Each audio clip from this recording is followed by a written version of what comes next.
Today, I'll be going through and showing you the step-by-step instructions on how to install and change the ink cartridges into the HP Envy 5660. Let's get started. First, you're going to open the printer to access the space where you'll load the ink cartridges in and out. This can be found in the front of the printer, above the paper tray, but underneath the flatbed scanner and scanning bed.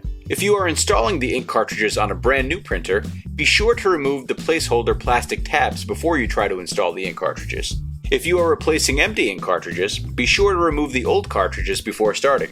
You can even take your empty cartridges to an office supply store near you, or mail them into the printer manufacturer free of charge for them to recycle the empty ink cartridges.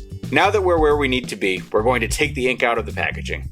Then, align the ink cartridge so it will fit into the slot. If it is not fitting in easily, check to make sure you have it the right way up and that you are inserting it into the correct slot. Now you've installed one ink cartridge.